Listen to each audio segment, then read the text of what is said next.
in the understanding of earlier you mentioned about, well, Jarell mentioned it about the language and not having specific words to identify certain different conditions, but where do you see the intergenerational understanding and acceptance changing so that way we can better support our Black teenagers as this language evolves for us? Um, well, so far I would say, well, with the awareness, things are changing now. Mm, Okay, with regards to the language barrier and finding specific words to actually express different emotions with mm, regards to mental health in Africa. mm-hmm, Nigeria, as a case study, things are changing. mm, Now we are building mental health vocabularies where there's a mental health policy in mm-hmm, my country right now, although it's not in full swing, that makes provision for a registry mm-hmm, where a lot of mental health cases are registered, and then mm-hmm, there's a vocabulary currently in the running. You mm, know, it's not full yet, where they're trying to explain what mental health and the different terminologies cut across different languages in the three geopolitical zones in Nigeria, so that if someone is trying to express themselves, they can actually find the words to use mm. with regards to their culture. That That's brings a deeper amazing. understanding, yeah, and then we can both understand each other. And okay, this is what you're going through. Part Mm, of that, I remember doing a course, global mental health course with Washington University, and the mm-hmm, task we were told to do was to try to maybe adapt, not adapt, adopt the mental health literature and some of the contents that were created into different languages, all right, mm, to help with proper understanding. But now the challenge is that at the end of the day, these teenagers, they've kind of evolved, you mm-hmm, know, they're not so cultural per se. They are caught between, trying to, fit in with the global community, with the trends and what's happening, and then they adopt the language that is mm-hmm, spoken, which, I mean, of course, it's English, it's the technological language, and so that's what they're using. So at the end mm-hmm, of the day, this might just work for the older population, mm. not for the young adults, because they've kind of they've evolved from Yeah. all of that, like what Jarrell was saying, trying to find a word for something in Ghana, and it's kind of hard for you, but here it's for the younger people, it's not like that. They can speak Mm, English, they can understand the different terminologies, they know mm, what mental health means, maybe the application of some of the mental health strategies, some of the mental health tips that they can use to help themselves is where they are lacking. But they mm, use the language of the global community. So mm, there's no challenge there. Now, the acceptance and the knowledge and then the understanding still will go back to the culture. mm-hmm, Like Bosede said, a culture whereby we want to pass on our unfulfilled dreams to our children, mm, not minding if it is what they want to do. And so I see that changing, not right now, probably in the nearest future, where the level of awareness is quite raised. Right now we're still at the baseline, you yeah. know. So I see that changing in the nearest future, say maybe in 10 years' time. You could say, okay, at this point, parents now know how to um, parent regardless of the cultural factors and the environment or the socioeconomic factors that is affecting some of their decisions. They can now parent from a place of self-awareness. They Yeah. can understand their children, and they understand that these people are just individuals, all right, who just want to, want to lead their life and just be normal, regular people. And then at that point, they no longer want to choke them with their own choices. They don't want to choke them with, enforcing different things because the society said so, because this is how I was raised. This is how my parents raised me. So I have to raise you like that. No, I see that changing. Mm. And I just hope that we'll get there. That this is now for Nigeria. But Yeah. Africa as a whole, I can't speak for Africa as a whole. I can only speak for Nigeria. So Yeah. that's what will happen gradually, gradually, gradually. Thank you. Thank you. I really appreciate that. Anybody else want to add to that question? Feel free to just speak up. Yeah, I would like to add to what Abi said. Yeah, please do. Still yes, thank you. From the perspective of a Nigerian, well, this is not to sound pessimistic, but it might be impossible to close that gap that we have now with the present parents. I mean, the older generation, so to say, because there's a lot of unlearning. I see that there's a lot of unlearning that has to be done, and it is challenging for that generation to even come to terms with some things that are already they are the norm for us. They are normal for us at the moment, like the change in technology, um, the change when it comes to the global community, how people are interacting, at the world level. How I'm here now and you're in the UK. How Jarell is also in the UK, and we are communicating and we can hear each other, Yeah. and we are fine. We are fine with that. But for generation that is closer, probably our generation downward, creating awareness, and that awareness is not just talking about mental health, what mental health is all about. Creating awareness when it comes to dealing with certain issues that parents have also faced and are facing, and how they can handle them. For Yeah. example, how do I help a child regulate when I don't even know how to self-regulate? I mean, I Yeah. cannot regulate my emotions as a mother. My child is angry, my child wants something. I'm just like an African when I'm looking at the child. I keep shouting, I will give it to you in 5 minutes now. I can't even regulate myself. I don't know the right things to say to this child. So bringing home some things that will address these issues that I've gone through as a parent, issues that I'm also going through, because this knowledge would also be helpful. This knowledge will be helpful in helping me to identify certain symptoms, how to handle certain challenges that my child, not necessarily my child now, maybe I'm a caregiver. I work in a school or I take care of children, how to identify certain challenges that children, teenagers might also be going through. But when the knowledge is not there, how do I know how to help? I can't even help myself when it comes to, certain psychological issues. So how do I help a child? How do I help that child to also understand that, well, certain things will happen in life, and these are some of the things that you need to do. How we need to normalize that. That's what I would say. But this is, like Abby said, this is from the perspective of a Nigerian as well. Yeah, but I agree, because I find a lot of, the stance of parenting can be very reserved. And, I've been very conscious in being very open with my own son about, certain experiences I've had as a child growing up and how I'm supporting my own healing per se, and, exploring the areas of myself that are unhealed. Not obviously it's age appropriate, don't get me wrong, but when it comes down to being open and vocal about the work that needs to be done, I think it's helpful for him to see his parent going through that self-development phase. So I completely agree with you in that sense. So anyone else want to add to that final that last question before we move on?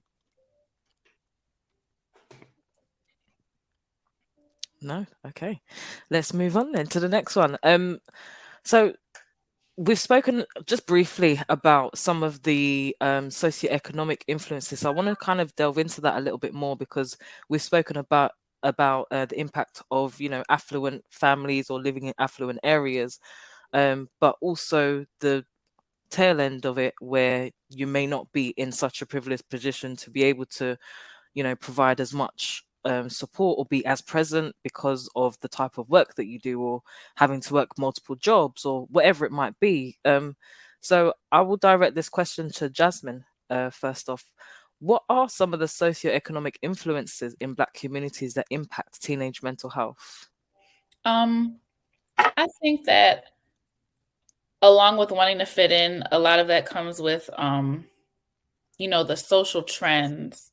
So not only social trends, not being able to afford like different things, but also not being able to have access or be able to afford mental health assistance. Mm-hmm. A lot of mental health assistance here is very expensive if you don't have insurance. I'm sure it's like that everywhere as well, but it's very expensive if you don't have insurance. Even for myself recently, I had a change in insurance, and I was looking to see a different therapist, and they didn't accept my insurance, and the cost of it was a little bit outrageous to me. So I can only imagine, you know, people who may not have the extra funds for mental health help, how they feel in getting that help for their children, or where to get it for their children in a reasonably priced way. It's not really showcased or promoted different types of resources to help afford mental health the way it is for, you know, physical health and other things that we get. So yeah, I think that plays a big role, just being able to afford it. Yeah, I agree. And I've spoken a bit on previous shows about the funding of mental health support is significantly lower than physical health, even down to, I can speak for the UK, but cancer research, I believe, is 15 times more funded than the whole of our mental health system. You know, that's just cancer research. So I completely agree with you there. I want to pass this over to Abby, because I know you mentioned as well about I think it was like the areas, and I'm thinking in respect of like geography, and even just whether there is multiple accessible services in, say, rural areas compared to urban areas. What does the provisions look like in Nigeria, and what are those socioeconomic influences impacting accessible mental health support for teenagers? Okay, so you'd be surprised that it's almost similar with regards to the cost of assessing mental health or the cost of seeing a therapist. Here we do insurances for people that work for the government. So there is NHS, and then of course if you work for a private company, some private companies they have health insurance. But it's only until recently, maybe in the last 3 years, that mental health was included, or seeing a therapist was included. Before now, it wasn't so. It was Right. just for, you know, medical other health challenges, not mental health. You know, going for treatment, seeing a doctor, going for surgery, and what have you. Now, in the in the rural areas, so what I usually say is, if things are this way in the urban areas, what happens in the rural areas where people just, you know, rely on, in Nigeria, people rely predominantly on their religions, all right, to seek for help. Whatever kind of challenge they have, they rely on their religion. So they just believe that if they pray about it, they're going to be just fine. So you're going to the rural areas and you're talking about mental health. Maybe you're trying to tell them that people with mental health are people that are crazy. They're like, oh, so it means that this person is mad if the person has mental health issues. That's just what they think. It means that the upstairs is unstable. So the awareness is not there. So you can't even start saying, can they afford to see a therapist? What is the cost like? They don't even know what it's about. They don't even care. They can as well just pray to God and everything is going to be fine. Or they can, for those that don't believe in in God, they can just, just pray. No, don't pray. They go to see herbalists, traditionalists, and Yeah. whatever. Now, in the urban areas where there's much information, awareness, exposure, education, infrastructure, companies are here, experts are coming in and out. Business is bustling and moving. There's so much awareness on mental health. And it's only those, I would say, the elite and the average families that can afford to see a therapist. Now, because the cost of seeing the therapist is expensive, because getting certified as a therapist, a mental health therapist, or a mental health counselor is expensive. All right. So I'll just give you a very vivid example. My undergrad studies was in psychology. I studied outside the country. So when I came back into the country, I needed to start practicing. So I went around looking for regulated bodies that I can be a part of, probably write the exams and get licensing. Guess what? We don't have something like that till now. It's still a big challenge. As such, different people just come up with their own institute. And then, they train you for a couple of months, and then they certify you, and then they find a way around the license. License here in Nigeria for psychology, psychiatry, all those other, mind-related illnesses is not so very strong. As such, just about anyone could go study, read about mental health, and then open a social media account and start telling you that he's a therapist, and start telling you that he's a counselor, and then just pass on jargons to you and ruin your life even further. So because we have to pay so much to become certified, all right, I paid a lot of money, close to 2 billion, all right, because I always go for the best. So imagine spending that much, and then someone approaches me and says, I'm in need of a mental health therapist. I'm depressed. I need help. I don't know what to do with my life. I can't figure out my life out. I don't even have money. How do I come in? How do I help you? So to even have 2, 3 free sessions, if we're not in the same vicinity and we're doing it online, data has to, I have to buy data. I have to, all of this logistics comes into play. So the cost of talking to me is high, because it's not really my fault. Is the environment I find myself. So now these are the challenges. Now, some schools decided to make it as part of the fees for the student. Some elite schools, not the public schools. For public schools, what I do with my NGO is to give free mental health services. Because these are public government schools. They can't afford jack. Don't even think about it. Then for the elite schools, we approach them and make it part of their fees. So for a term, a parent is paying a certain amount, and there's a hidden figure in that amount that will cover mental health sessions, therapy sessions. Because they don't want to hear that they're actually paying for therapy for their children. That's stigma around mental health. It means that their children, there's something wrong with their child, and they don't want to be associated with such negative information. They don't even want anyone to know that their child is seeing a therapist. And this could be a child that is being raped by the father and the mother does not know about. This is just an example of the fallout from the sessions I've had with children. So now it's included as part of their fees, all right? And then in a term, you can get to see a therapist, you maybe like 3 to 4 times, depending on what the issue is. Now, another challenge is that we have guidance and counselors. People that studied guidance and counseling in the university.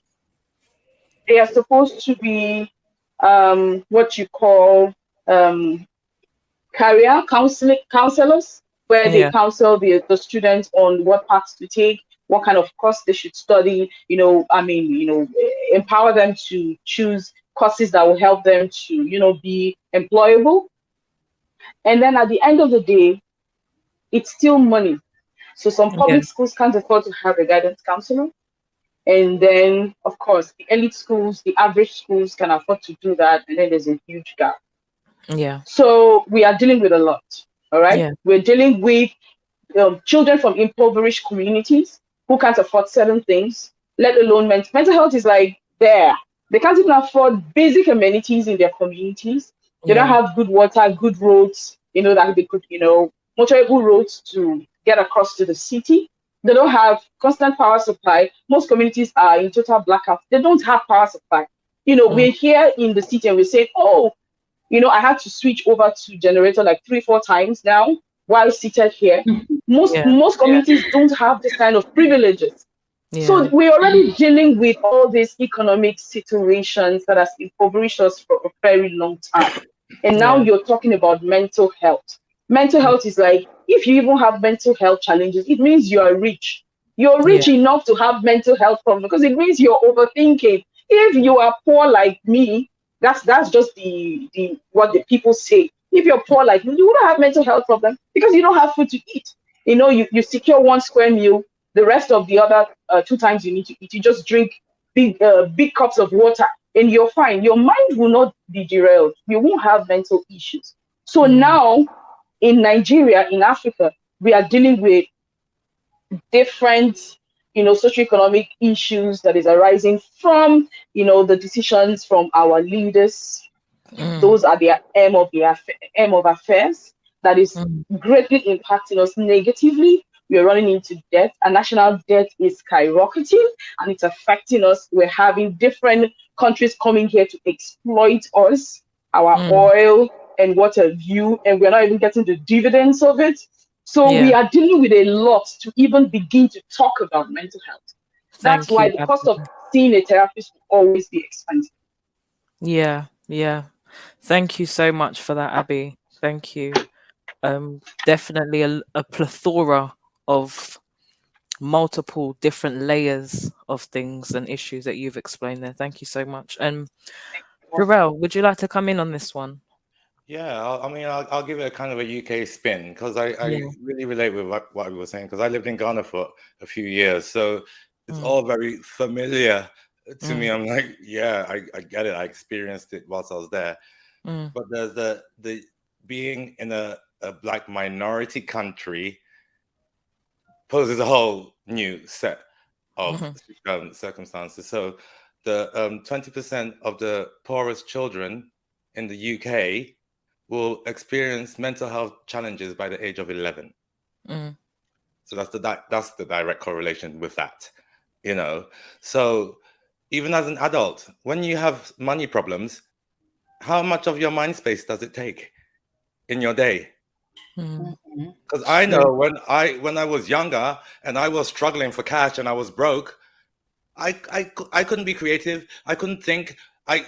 Irrational choices, irrational decisions, acting out of desperation, all of these things is all mental health issues. It comes from an emotional imbalance and an imbalance in the belief system, But this social economic disparity between Black people and maybe our white counterparts or any other race,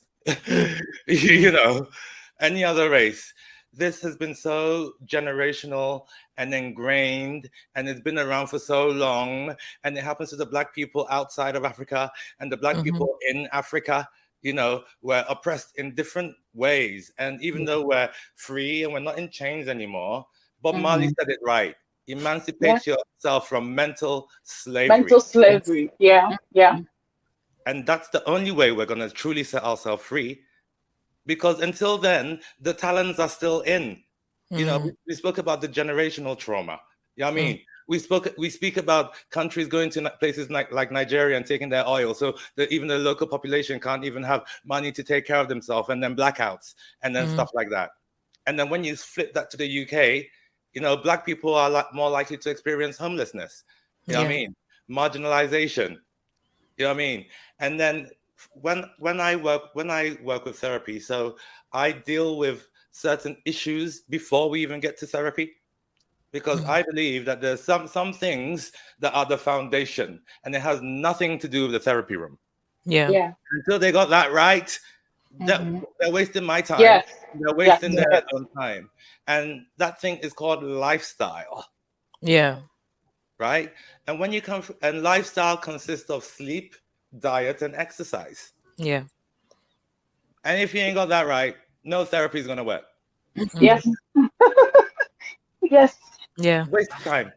So when And if you come think from about it in the UK context of teenagers as well, sleep, diet, exercise aren't always the top priorities for teenagers. Right. and even with most adults. Yeah. Yeah. Right. So then you end up growing into those same habits as you get Because older, we see our and parents it do it. becomes ingrained. Yeah. We see Yeah. our parents do it. It's the same generational theme that I've been talking about Mm. all night. So the mental health issue is only a Black mental health issue because of the generational aspect of it and the oppression, Mm. you know what I mean, of the institutions.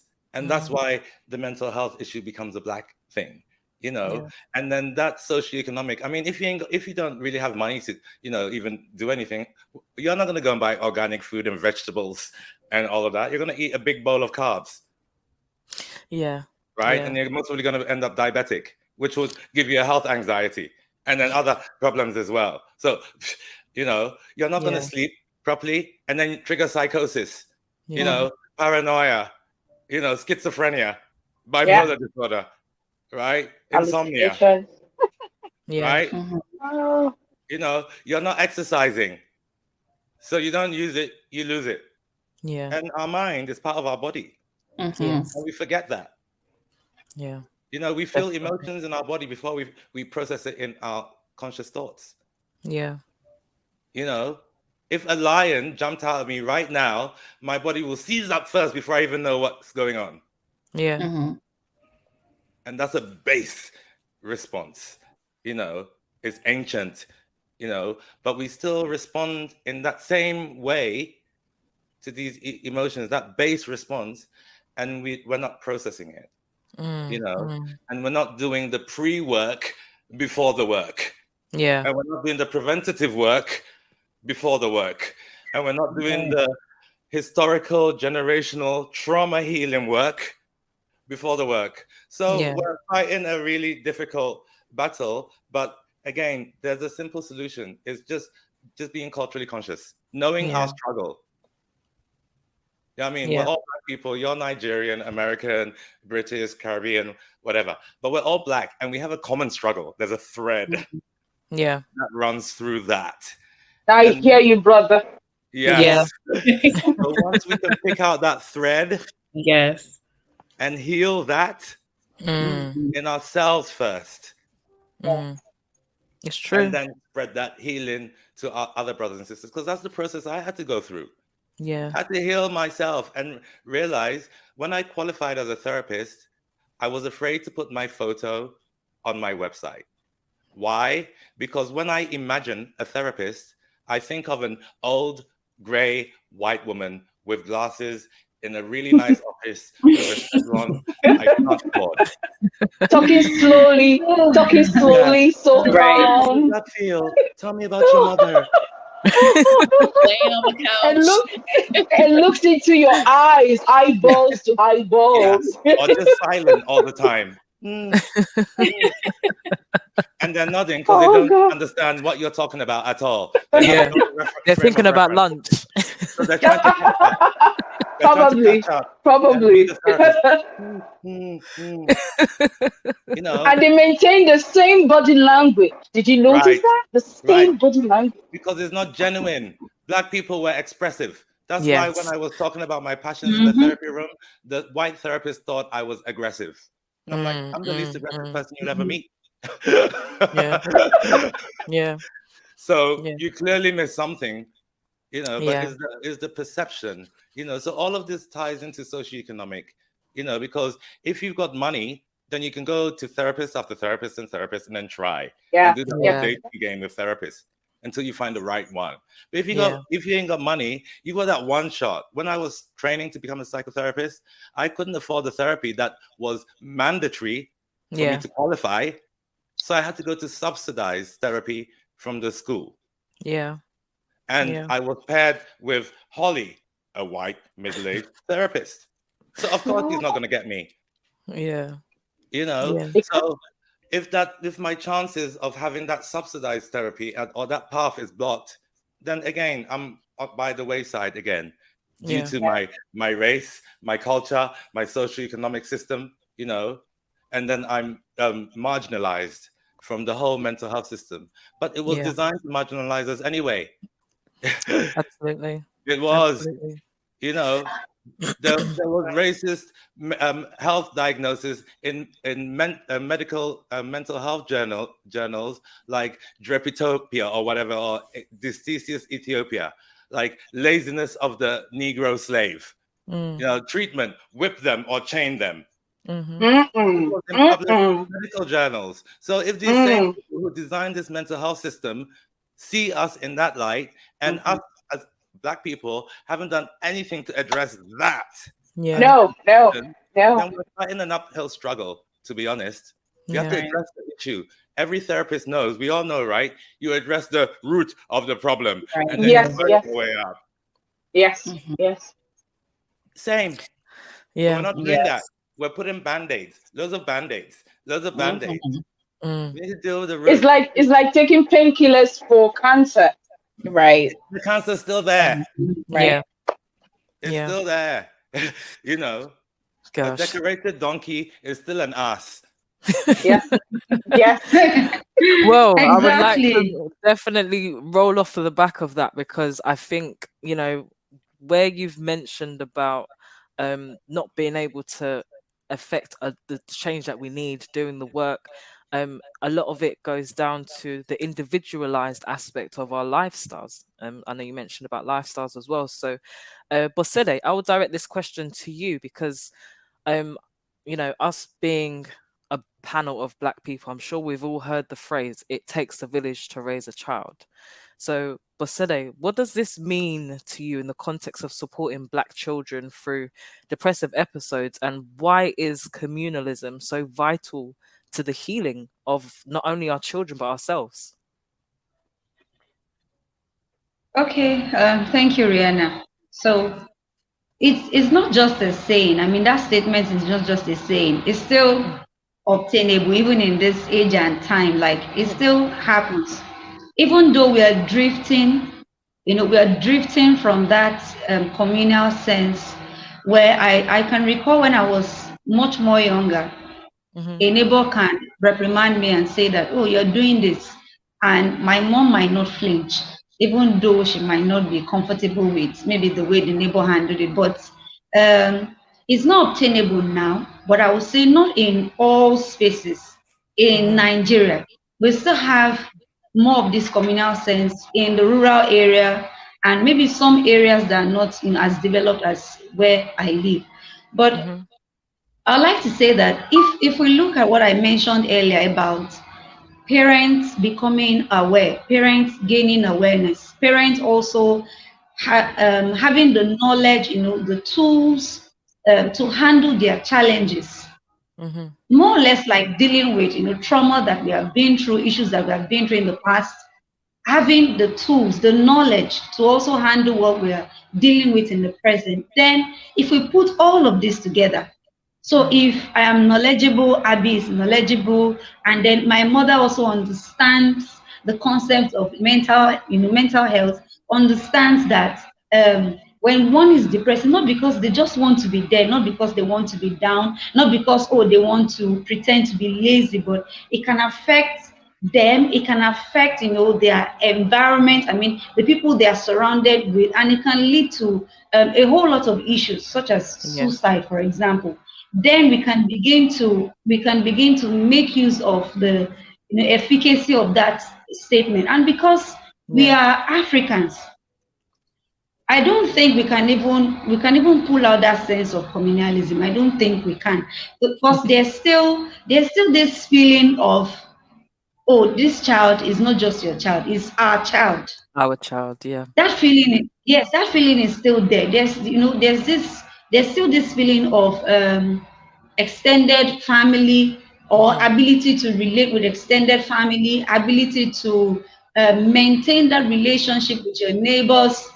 On my street now, I have some women that I buy things from, and consciously or unconsciously, when I'm walking, you know, when I'm walking through my street, I just greet these people. And, you know, a friend of mine came visiting and said, You like greeting people a lot. Must you? I said, okay, I learned this from my mom.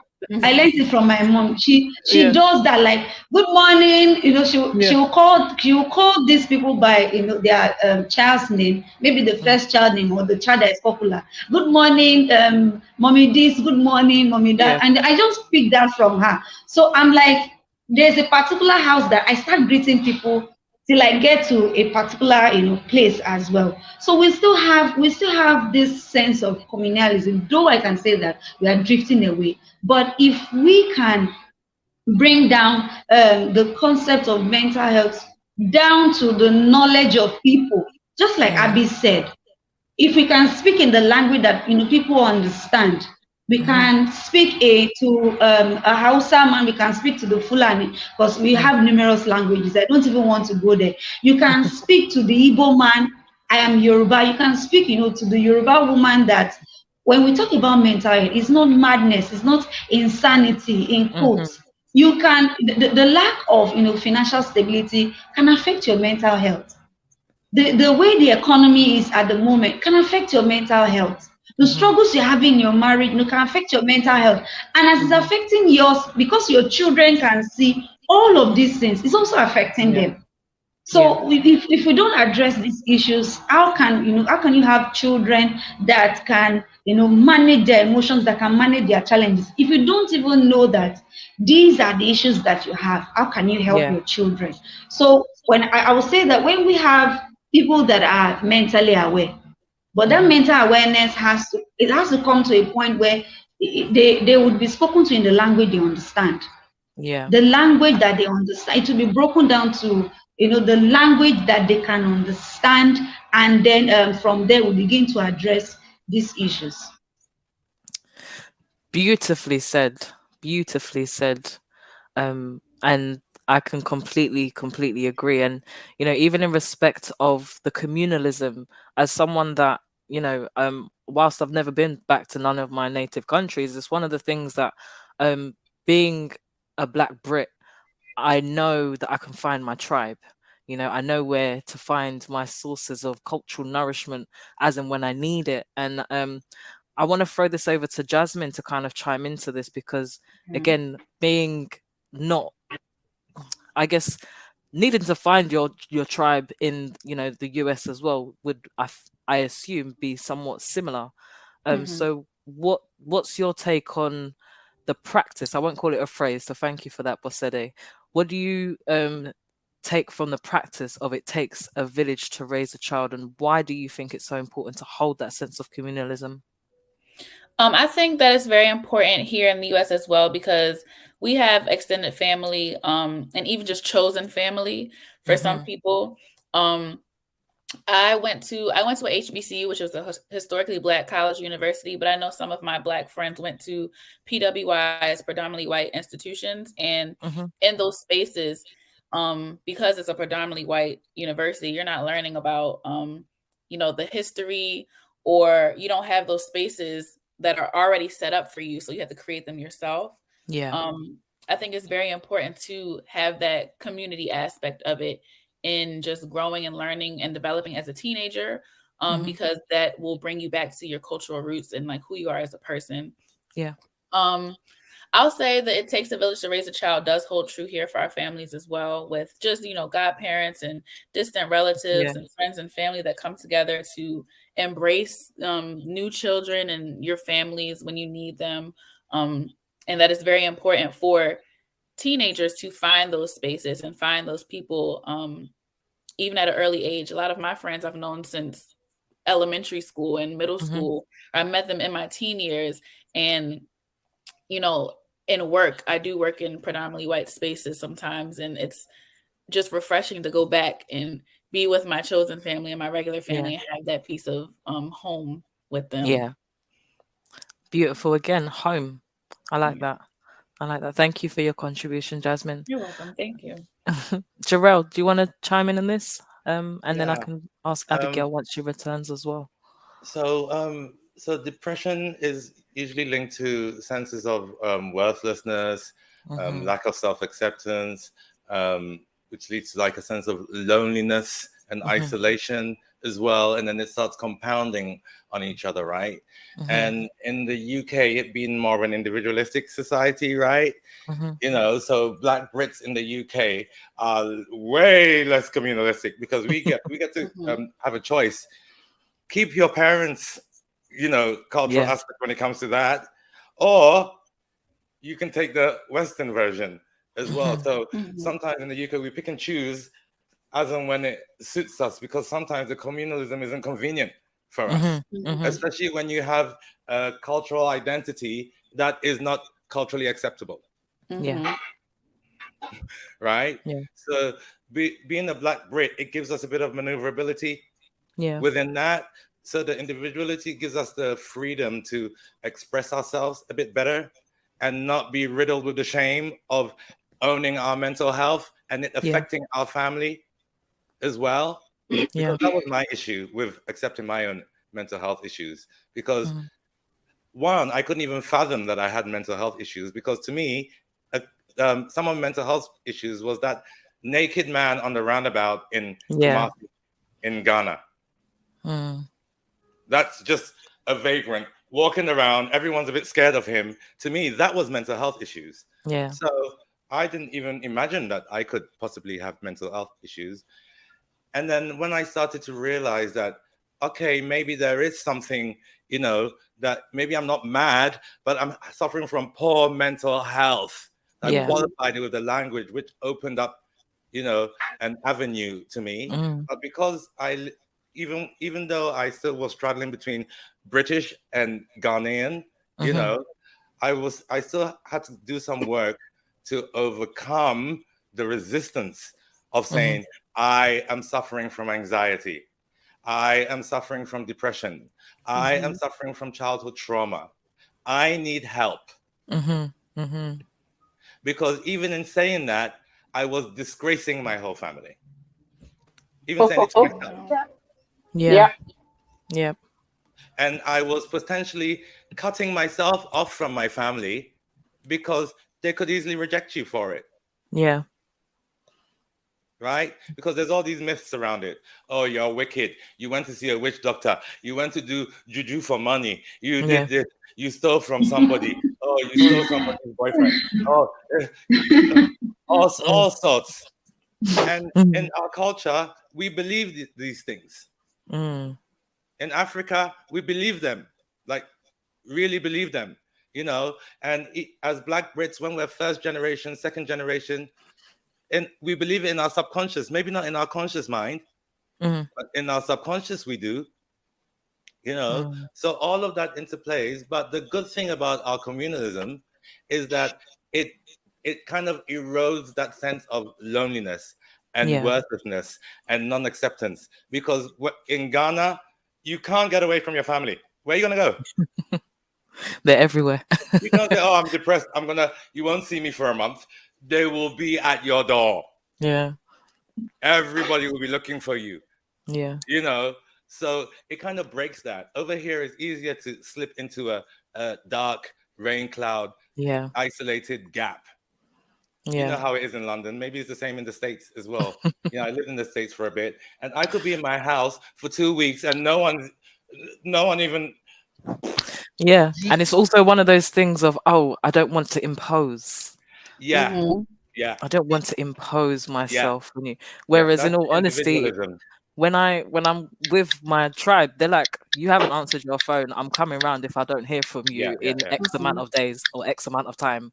You know, so I can completely relate. That's the individualism at play. The individual puts barriers up, but also sets us free in a way. And the communalism breaks down the barriers and traps us in a way. So both systems have their pros and cons, right? Again, so beautifully. I'm going to move over to our final question, because this has been such a beautiful discussion, and there's been I have something to add to that, please. Please do make it brief. Okay, I'll try to make it brief. So what happens is that what we constantly expose our children to is what they become. And I'm going to look at the con side of communalism. The challenge is we think that our community is made up of people who have our concern in mind. But most of the people in our communities are pedophiles. Most of the people in our communities are people that just want to do us harm because they have their own selfish interest. That's why, as parents, we have to be careful. In as much as it takes a community to raise a child, it also takes a community to damage the child and the child's self-esteem. Where you have the aunties and the uncles coming around and saying certain things to your children, sending them on ridiculous errands, or seeing them on the road and condemning them, judging them, constantly talking down on them, and believing that just because we are part of the community, I can spank you, I can slap you. If I see you doing XYZ, I'm just going to outrightly tell it to your parents. And then at the end of the day, your parents will try to, do all kinds of things. You're bringing shame and embarrassment to the family. So now the challenge is now it makes parents to parents from a place of fear of what the community will say, how it will look like in the community. Like, Jarrell said, you're bringing shame to the family. You're bringing, they don't want to be associated with someone who has mental health challenges. So now, a foolish young man is growing up into a foolish old man. A foolish young lady is the same person that has grown into a foolish old woman who make up the majority of our community in the communal system. So we have to be careful of that. Otherwise, we'll be passing on generation of trauma to our children just because we feel we are a community and we are helping each other to raise the child. We are helping each other to damage the child and bring down their self-esteem. So we have to take that into consideration. I hope that was brief enough. No, it was. And it juxtaposed the conversation, definitely, because we can't be blind to these things that are so prevalent in our communities, and being complicit to the harm in itself is the harm. You're part of it, so I appreciate you providing that balance.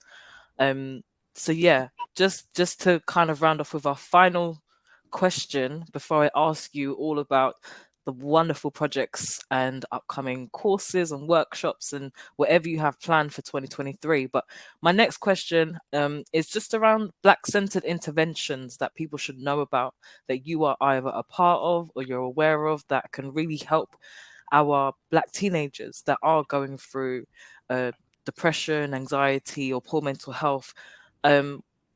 Where can they find them? What do they do? And how do they help? And I will ask, first of all, Jasmine, and then I'll ask Jarrell, and then I'll go over to Bodese and then Abby. So, Jasmine.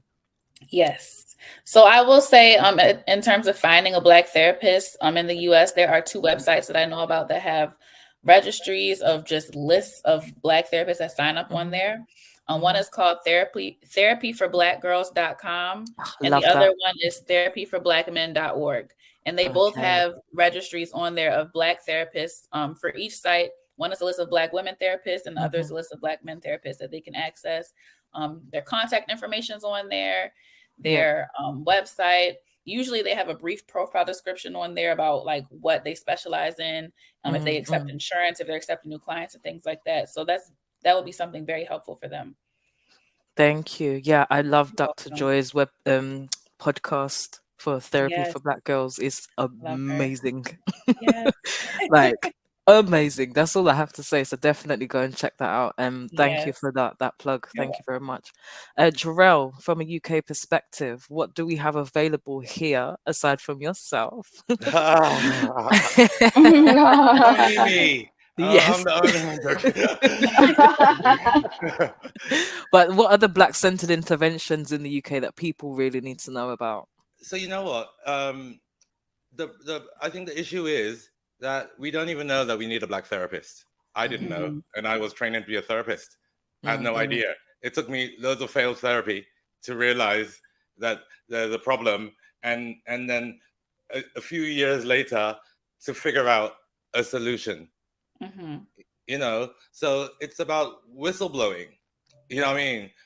These conversations need to be more general knowledge, so people really know what's going on. Because when it comes to Black-centered interventions, there's things in our culture that naturally address with emotional difficulties, So my dad passed last year. Last year. So I went to Ghana to the funeral, and Ghanaian funerals are like something else. They go on for days and days and days, and you plan for months and months and months and months, and the whole community comes out. It's like mind-blowing, you know.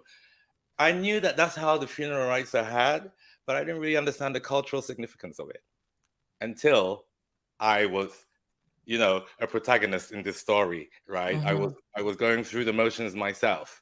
And then I realized that it's a process we use to grieve, you know.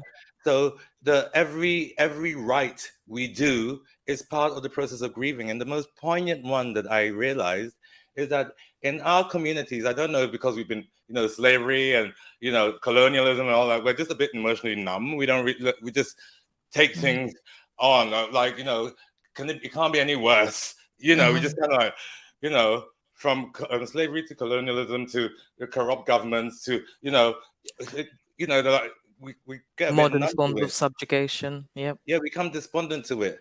So, but there's things in our culture that we know ancestrally, you know, we have the ancestral wisdom is there.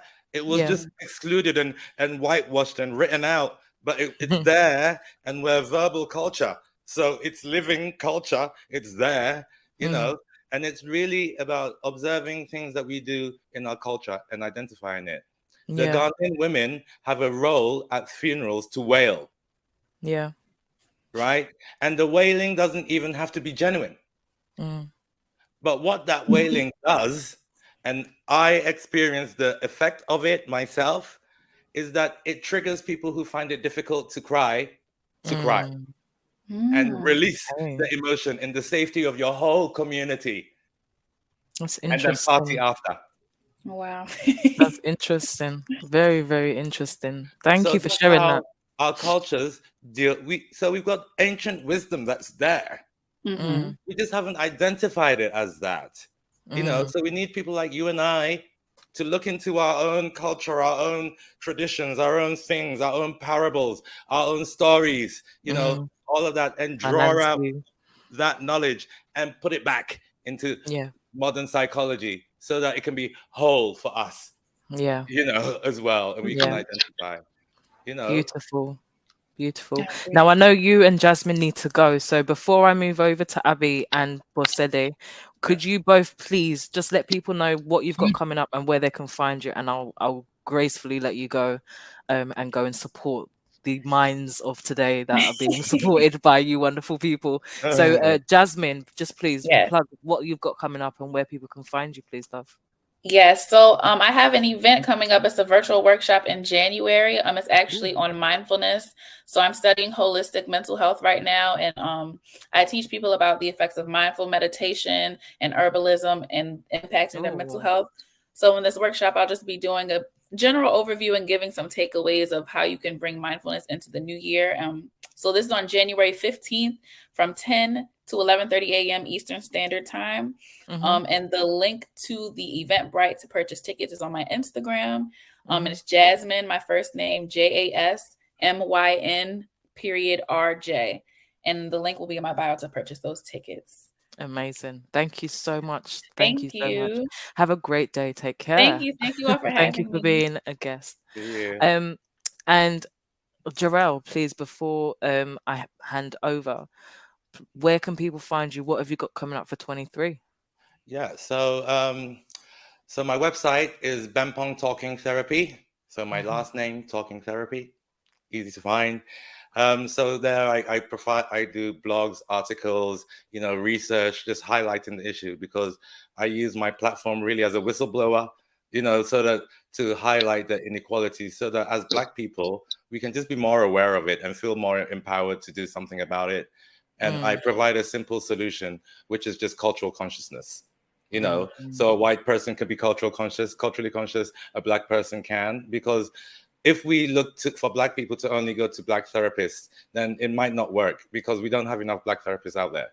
I was one of few, if any, in all of my diplomas, you know, and the other ones that were there, some of them dropped out before we even qualified, you know. So if it's, you know, Black people only going for Black therapists, that might be an uphill struggle initially. But what we can do, because we've got allies, you know, my stepdad was a white, you know, half English, half Scot, you know, and he was an ally because even though he was white, he took his time to educate himself, you know, on the struggles of a Black person, you know, and the culture of a Ghanaian and what it means to be a Black Brit. So what have you got coming in the new year? Do you have anything that you want to share with our I've got a book coming out, White Talking Therapy Can't Think in Black, and is about embracing inclusiveness in mental health care. As I I mean, last year I was a general psychotherapist and I worked with anybody, and most of my clients were white. And after I went to my dad's funeral in Ghana, and I really immersed myself back into, you know, Ghanaian culture, and I saw the inequality in mental health, or maybe just the lack of it. The churches have taken over. It made me realize that I need to, you know, work for my people because we're underserved, you know. So even if there's not that many Black people looking for therapy, I will exclusively only work for Black people, you know. Amazing.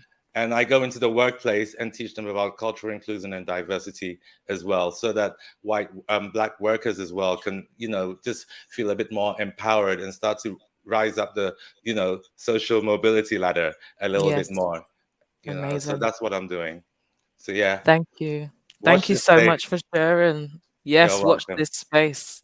I'm looking forward to that book as well. But thank you for your time. I know you've got clients, so go do that magic that you do, and go save some minds. Take care, Jarrell. Thank you for being a guest.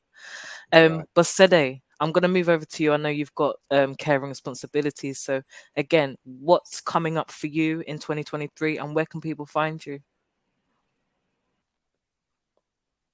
Okay, I will be running a class. I target a master class on self-awareness, and here's why. I'm keen on self-awareness because becoming aware of what you have been through, and I was constantly reiterating that in my feedback, becoming aware of what you have been through, like where you're coming from till where you are, is very, very important in navigating life. So I'll be having a master class that will run for 2 weeks.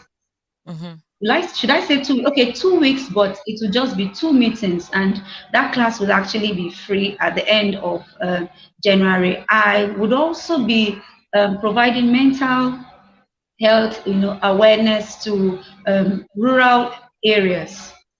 Rural areas, specifically 2 rural areas, yes, here in Lagos. Even though Lagos is termed in an urban city, we still have places that are not than less developed than others. So I'll be taking, you know, mental health awareness to those places for them to understand what is going on in the world of mental health and how they can safeguard their mental health, signs and symptoms to watch out for, you know, and then how they can also protect their mental health. I've mentioned that how they can safeguard their mental health. Yes.